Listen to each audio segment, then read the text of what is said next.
जय हिंद कैडेट्स। आज आपको इस वीडियो में एनसीसी सिलेक्शन प्रोसेस बताऊंगी कि स्कूल का स्टूडेंट और कॉलेज का स्टूडेंट एनसीसी कैसे ज्वाइन कर सकता है और उसमें ज्वाइन करने से पहले आपके अंदर कौन कौन सी क्वालिटीज़ होनी चाहिए। तो एनसीसी में सिलेक्शन करवाने के लिए सबसे पहले आपको, यानी अगर बच्चा क्लास 7 में है और 8 में उसको एनसीसी ज्वाइन करनी है तो उससे पहले आपको ये चीज़ क्वालिटीज़ आपको अपने अंदर डेवलप करनी पड़ेगी। ओके, अगर हमारा एनसीसी क्लास 12 का बच्चा है और फर्स्ट ईयर में एनसीसी ज्वाइन करना चाहता है तो उसको भी यही सेम प्रोसेस फॉलो करना पड़ेगा। वो चाहता है कि I want to join NCC, so you should develop all these qualities in yourself. Get it? My point is clear कि अगर आपको एनसीसी में 100% सिलेक्शन करवाना है तो सबसे पहले देखो आपकी एज। स्कूल और कॉलेज में 13 years to 18 years जो क्लास 8 का स्टूडेंट है वो ज्वाइन कर सकता है, और अगर वो 8 क्लास में ज्वाइन नहीं किया तो 9th क्लास में वो ज्वाइन कर सकता है। तो क्लास 8 में जब एनसीसी लेता है तो क्लास 9th में कंप्लीट हो जाती है, और अगर वो 9th क्लास में एनसीसी लेता है, अगर वो क्लास 9th में एनसीसी लेता है तो क्लास 10th के बोर्ड के एग्ज़ाम से पहले ये ओवर हो जाती है। Point clear? सेम कॉलेज में फर्स्ट ईयर में जब बच्चा एडमिशन लेता है तो फर्स्ट ईयर, सेकेंड ईयर और फाइनल ईयर ये 3 साल एनसीसी कंप्लीट होती है। इन केस अगर कोई बच्चा सेकेंड ईयर में एनसीसी लेता है तो वो उसको एमए वहीं से करना पड़ता है ताकि उसका ये 3 साल कंप्लीट हो कोर्स और सी सर्टिफिकेट फाइनल ईयर में वो ले। Point clear? फिर नेक्स्ट पॉइंट है आपका हाइट वेट। देखो बेटा, अब एनसीसी में अगर आप ज्वाइन करना चाहते हो तो एटलीस्ट आपका हाइट और वेट एक प्रॉपर होना चाहिए। जैसे 4 फीट से नीचे बिल्कुल भी नहीं। छोटे हाइट हो गया तो आप कैसे एनसीसी में आप दूसरों के साथ सेट नहीं कर पाओगे। तो आपकी हाइट भी अच्छी होनी चाहिए। जैसे एग्जैक्ट मैंने बताया है कि बॉयज़ की हाइट 157 सेंटीमीटर होनी चाहिए और गर्ल्स की हाइट 152 सेंटीमीटर। और एग्जैक्टली जो आपका वेट है वो बेसिकली जैसे हाइट और वेट, तो हम बीएमआई निकाल करके आपका देखते हैं कि एकदम बिल्कुल लो वेट का होता है, चलो ठीक है वो इम्प्रूव कर सकता है। लेकिन ओवर वेट बच्चा जब होता है तो वो एनसीसी में थोड़ा सा सिलेक्शन प्रोसेस के टाइम पे वो नहीं कर पाता है। लेकिन इसलिए आपका जो वेट है उसको कैसे आपको आइडेंटिफाई करना है कि मैं ओवर वेट हूँ, तो सबसे पहले आप अपना वेट मेज़र कीजिए। ओके, उसके बाद में आप हाइट मेज़र कीजिए, जिसमें हाइट इंटू हाइट, यानी सबसे पहले आपका ऊपर आएगा वेट, उसके नीचे आएगा हाइट इंटू हाइट। उसको आप पूरा कैलकुलेट करके फिर आपको निकल जाएगा कि मैं ओवर वेट हूँ या अंडर वेट हूँ, कैसे हूँ। पॉइंट समझ में आया? फिर नेक्स्ट है बॉडी पोस्चर, यानी आपका बॉडी पोस्चर आप पहले चेक करो कि बॉडी पोस्चर से मतलब क्या है। नॉक नीज, यानी अगर आपकी जो घुटने हैं, जो नीज है वो आपस में टच हो नहीं। फिर एल्बो बेंड, अब जैसे ये एल्बो है तो जब हम इसको स्ट्रेट करते हैं तो कई बार क्या, किसी की कोहनी अंदर की तरफ होती है, किसी की कोहनी थोड़ी सी बाहर की तरफ निकली हुई होती है। जब हाथ स्ट्रेट करते हैं तो ये पूरा हाथ स्ट्रेट नहीं होता है, एल्बो बेंड होती है। तो इस केस में भी देखो सिलेक्शन नहीं होता है। फिर है आपका फ्लैट फिट, यानी जब हमारा पैर है, पंजा है, वो बिल्कुल यहाँ से जो आँख बनता है तो ये आँख होना चाहिए। अगर पूरा फ्लैट होगा तो फ्लैट होता है तो क्या होता है कि हमारे जो नीज है वो इनसाइड चले जाते हैं। तो इसीलिए इन चीज़ों में थोड़ा सा देखना पड़ता है कि आपका जो बॉडी का पोस्चर है वो भी सही होना चाहिए। और अस्थमा की प्रॉब्लम या कोई किसी टाइप की एलर्जी नहीं होनी चाहिए क्योंकि कैंप के अंदर आप चाहो कि आपको किसी चीज़ से एलर्जी है और वहाँ ये प्रॉब्लम हो गई तो थोड़ी प्रॉब्लम हो जाती है। तो इसलिए आपको ये सारी, अगर ये प्रॉब्लम है आपको तो ये आप 1 साल में इम्प्रूव कर सकते हो। डॉक्टर से कंसल्ट करके, फिजिकली एक्सरसाइज करके, स्टिचिंग एक्सरसाइज करके आप अपनी नॉक नीज, एल्बो बेंड, ये फ्लैट फिट आराम से इनको सही कर सकते हो पूरे 1 साल के अंदर, 2 साल के अंदर, जब आपको पता है कि मुझे एनसीसी में जाना है और मुझे इसलिए ऐसे अपने आप को फिट करना पड़ेगा। Point clear? फिर नेक्स्ट है आपका फिजिकली फिट। फिजिकली फिट कैसे? आप 100 मीटर रनिंग, 200 मीटर रनिंग, यानी जो हमें रनिंग करवाई जाती है तो वो रनिंग आप कर सकते हो। ग्राउंड के 400 मीटर राउंड लगाना, 800 मीटर का राउंड लगाना। Point clear? फिर आप 10, 20, 25, 30 पुशअप्स कर सकते हो। तो अभी जैसे कि ये पॉइंट है तो ये चीज़ कॉलेज के लिए भी है, स्कूल के बच्चों के लिए भी है और गर्ल्स के लिए भी सेम प्रोसेस है। कोई छूट नहीं बेटा। एनसीसी कैडेट्स अगर बन रहे तो गर्ल्स और बॉयज़ में there is no difference, okay. दोनों को ये क्राइटेरिया पूरा कंप्लीट करना है। बस ये है कि पुशअप्स अपन को 20 करते हैं, बॉयज़ में 30-35 प्लस हो जाता है, और गर्ल्स में रनिंग है कि बॉयज़ का अगर हम 400 मीटर करवा रहे हैं तो गर्ल्स का थोड़ा कम करवा लेते हैं। अगर बॉयज़ अगर 800 मीटर रन कर रहे हैं तो गर्ल्स 400 मीटर रन कर ले। लेकिन जो फर्स्ट 5 इन हुआ वो फॉरवर्ड होगा, जो नहीं हुए वो बैक। तो इस तरह से, क्योंकि सीटें लिमिटेड होती है और स्ट्रेंथ ज़्यादा होती है। पॉइंट क्लियर हुआ? यानी सीट लिमिट होती है, यानी 25 सीट है और बच्चे आ रहे हैं 100, मोर देन 100, 200। तो आप ये बताइए कैसे सिलेक्शन होगा? तो उसके लिए आप में रनिंग और पुशअप्स A1 होना चाहिए। स्कूल के बच्चों में क्या है, इतनी ज़्यादा प्रॉब्लम्स नहीं आती है, लेकिन मेन ज़्यादा प्रॉब्लम्स कहाँ आती है? सीनियर में, कॉलेज के अंदर, क्योंकि कॉलेज में टफ हो जाता है कंपटीशन, ओके। फिर है कि अब आपके अंदर जैसे आपने ये चीज़ कंप्लीट कर ली, तो अब इसके अलावा और आपकी क्वालिटीज़ क्या होनी चाहिए? जैसे अगर आप फायरिंग कर रहे हैं तो बेस्ट है सिलेक्शन प्रोसेस में, जब इंटरव्यू के टाइम से आपसे जब आपका फिजिकली चीज़ें क्लियर हो जाती है तो नेक्स्ट प्रोसेस आता है, आपसे इंटरव्यू में पूछा जाता है कि what kind of qualities you have, why I will select for this for NCC, मैं आपको एनसीसी में क्यों लूँ, what kind of qualities you have. तो आप कह सकते हो अगर आपको फायरिंग आती है कि सर मुझे फायरिंग आती है। फिर आप कह सकते हो कि सर मुझे डांस भी आता है, राजस्थानी फोक डांस, यानी आप जिस स्टेट के भी बच्चे हो उस स्टेट के आप कह सकते हो कि सर मुझे डांस भी परफॉर्म करना आता है, मुझे सिंगिंग भी अच्छा आता है, मैं सिंगिंग भी बहुत अच्छे से गा लेता हूँ और मैंने कई जगह पार्टिसिपेट भी किया है और हैव सर्टिफिकेट ऑल्सो।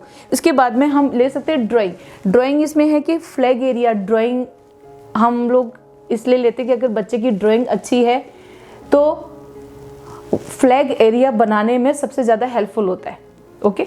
तो इसलिए बच्चे को अगर ड्राइंग भी अच्छी है तो वो भी अपनी क्वालिटी दिखा सकता है, बता सकता है। और ये सारी चीज़ें अगर सर्टिफिकेट है, ड्राइंग बनाई हुई, काफ़ी सारी फोटोग्राफ्स है, you can take with you. जब भी आप इंटरव्यू होता है आप ये सारी चीज़ें लेकर के जाइए। इसके बाद में नेक्स्ट पॉइंट आता है म्यूज़िकल इंस्ट्रूमेंट।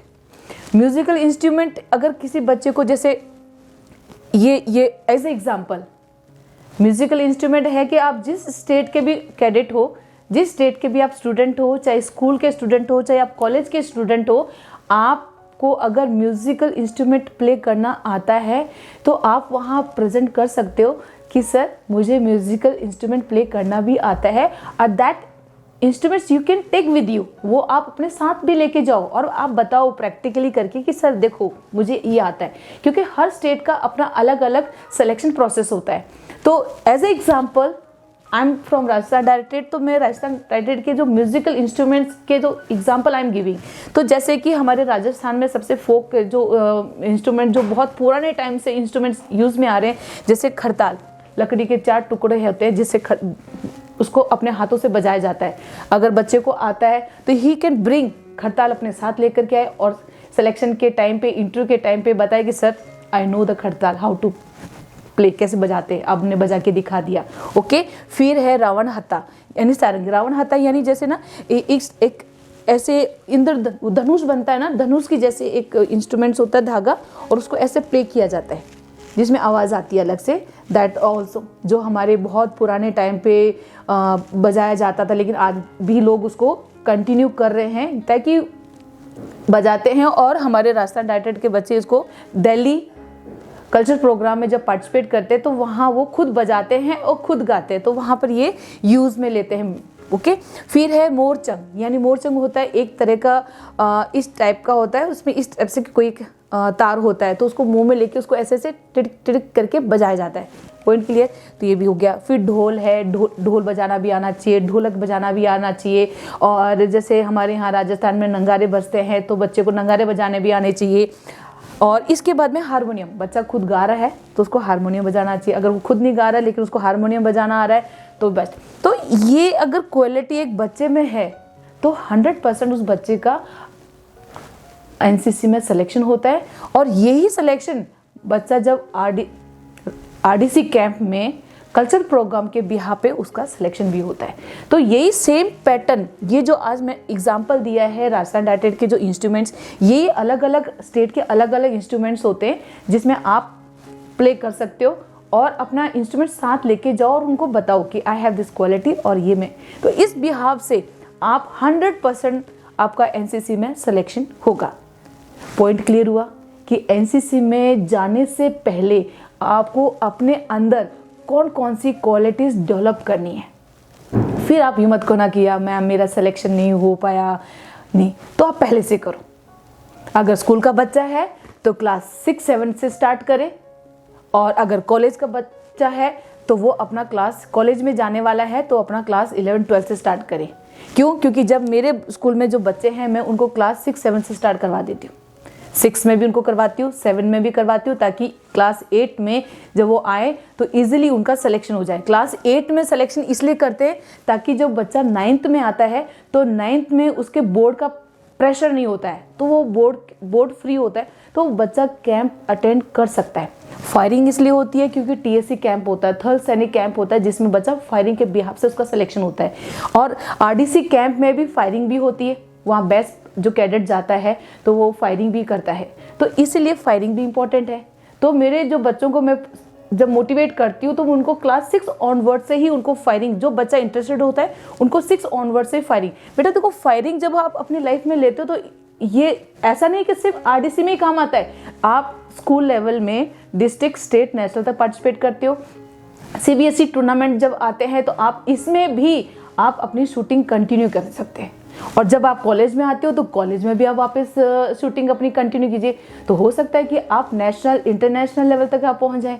तो क्वालिटी डेवलप हो रही ना, तो स्टडी के साथ साथ में आपकी ये भी चीज़ भी डेवलप हो रही है। ये एक्स्ट्रा चीज़ें हैं जो डेवलप हो रही है। एजुकेशन डिग्री लेना अलग है, लेकिन इन चीज़ में पार्टिसिपेट करना ये आपकी पर्सनालिटी डेवलप करता है, मेंटली डेवलप करता है, आपका एक माइंड ओपन हो जाता है, मतलब आप एक मतलब बिंदास होकर के आपका सोचने का तरीका बहुत अच्छा होता है। आप कहने का मतलब जैसे कि ना, छोटी छोटी बातों पे रिएक्ट नहीं करना, आप बात बात पे गुस्सा नहीं होना, क्योंकि आप जब इस एनसीसी में जब सेलेक्ट होते हो तो आपके अंदर एक अलग ही कॉन्फिडेंस आता है, एक अलग ही थॉट्स, अलग ही माइंड, अलग ही बोलने का तरीका, ये सारी चीज़ें डेवलप होती है। बेटा हर चीज़ ज़रूरी नहीं कि आप एनसीसी लिए तो डायरेक्ट आप आर्मी में जाओ, एयरफोर्स में जाओ, नेवल में जाओ, ऐसा नहीं है। देखो, I am also NCC cadet, I also face SSB interview, but शायद मे बी मैं वहाँ नहीं थी, लेकिन मेरे लिए गॉड ने यहाँ अच्छा किया, तो आज मैं स्कूल में बच्चों को अच्छे से समझा रही हूँ, मतलब कि प्रॉपर तरीके से गाइड कर रही हूँ, उनको प्रॉपर तरीके से समझा रही हूँ, कैसे अपनी लाइफ सिक्योर करनी है, कैसे अपना फ्यूचर प्लान करना है, वो सारी चीज़ें मैं स्कूल में बच्चों को क्लास 6 ऑनवर्ड्स में समझाने लग जाती हूँ, ताकि बच्चा ये नहीं कहे कि ओ ये टाइम चला गया, काश मुझे पहले कोई अच्छे से गाइड करता तो मैं बहुत अच्छी पोस्ट पे चला जाता। तो हो सकता है कि मेरे को भगवान ने कहा कि नहीं सरोज, तुम इसी फील्ड में जाओ और बच्चों को मोटिवेट करो, गाइड करो, और ये मे बी तो भगवान ने सबके लिए अच्छी अच्छी क्वालिटी, अच्छा एक ऐसी जगह फिक्स किए जहां आप वहीं पर आपके लिए वो जॉब एक सुटेबल है। Point clear? यानी ये मत सोचो कि मेरा सिलेक्शन नहीं हुआ तो मैं किसी काम का नहीं हूँ, ऐसा नहीं। क्या पता आपके लिए इससे अच्छा बेस्ट ऑप्शन हो, आप इससे और अच्छे बेस्ट जगह पहुंच सकते हो, इससे अच्छा बेस्ट कर सकते हो। ओके, स्कूल में अगर एनसीसी नहीं मिलती है, there is no problem, you can join in college. Point clear है? आई होप आपको ये पॉइंट्स क्लियर हो गए होंगे कि मुझे एनसीसी में सिलेक्शन करवाने से पहले ये क्वालिटीज डेवलप करनी है। ओके, थैंक यू एंड जय हिंद।